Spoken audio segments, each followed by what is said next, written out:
পাহাড়ে অবিরাম বৃষ্টি আর ফের কালিম্পংয়ে আপনারা দেখতে পাচ্ছেন সেই ছবি আপনাদের সামনে রেখেছি। 10 নম্বর জাতীয় সড়কে ধস, 29 মাইল থেকে গেলঘোলা পর্যন্ত 10 নম্বর জাতীয় সড়কে ধস নামে। কালিম্পং শিলিগুড়ি সংযোগকারী 10 নম্বর জাতীয় সড়কে বন্ধ রয়েছে যান চলাচল। সিকিম ও ভুটান পাহাড়ে অবিরাম বৃষ্টি, জলপাইগুড়ির দমোহনীতে হলুদ সতর্কতা, ফুঁসছে তিস্তা। জলপাইগুড়িতে বিভিন্ন এলাকা জলমগ্ন।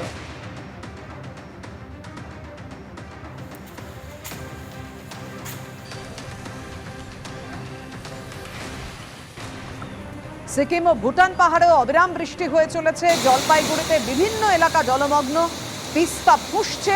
দমোহনীতে হলুদ সতর্কতা জারি করা হয়েছে জলপাইগুড়ি। সিকিম ও ভুটান পাহাড়ে যে কথা আপনাদের জানাচ্ছিলাম, বৃষ্টি হয়েই চলেছে। কালিম্পং শিলিগুড়ি সংযোগকারী 10 নম্বর জাতীয় সড়কে যান চলাচল বন্ধ রাখা হয়েছে।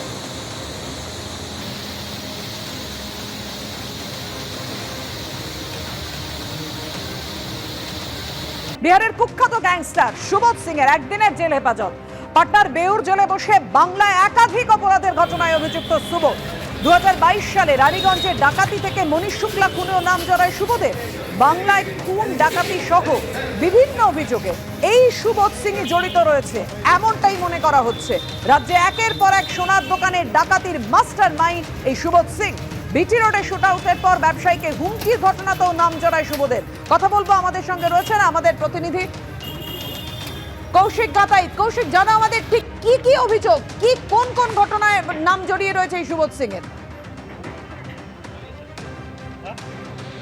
দেখো, যে ঘটনাকে কেন্দ্র করে সুবোধ সিংকে আজকে আসানসোল আদালতে পেশ করা হয়েছিল, সেই ঘটনাটা কিন্তু মূলত একটাই ঘটনা, যেটা হচ্ছে 2022 সালের ফেব্রুয়ারিতে। সেই ফেব্রুয়ারি মাসে সুন্দর ভালোটিয়া নামে এক স্বর্ণ ব্যবসায়ীর বাড়িতে হামলা হয় এবং হামলার সময় পুলিশের মুখোমুখি হয়ে যায় দুষ্কৃতী দলটি এবং দুপক্ষের মধ্যে তুমুল গুলির লড়াই শুরু হয়ে যায়। এমনকি কমিশনার নিজে সে যুদ্ধ বলা চলে, সেই যুদ্ধে অংশগ্রহণ করার মধ্যে তিনিও ফায়ারিং করেছিলেন এবং সেই গুলি চলার সময় 3 জন গুলিবিদ্ধ হন এবং সেই 3 জনকে পুলিশ কিন্তু ধরে ফেলেছিল এবং বাকি 2-3 জন পালিয়ে যায়। যেটা যে ঘটনাটার তদন্তের ভার নিয়েছিল সিআইডি পরবর্তী ক্ষেত্রে এবং সেখানেই সোনু যাদব, রসুল শেখ এবং মনিন্দর সিং, এই 3 জনকে প্রথমে সিআইডি পুলিশের কাস্টডি থেকে নিজেদের কাস্টডিতে নেয় এবং তারপরই তাদেরকে জেরা করে ওয়াসিমুল হক আনসারি নামে একজনকে নেপাল সীমান্ত থেকে সিআইডি ধরে এবং এদেরকে জেরা করার পরই উঠে আসে সুবোধ সিংয়ের নাম।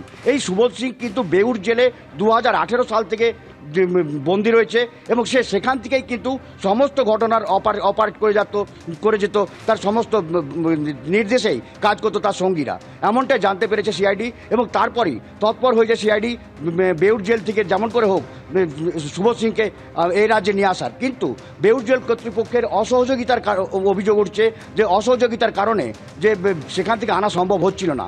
অবশেষে আজকে আসানসোল আদালতে তাকে আনা হয়।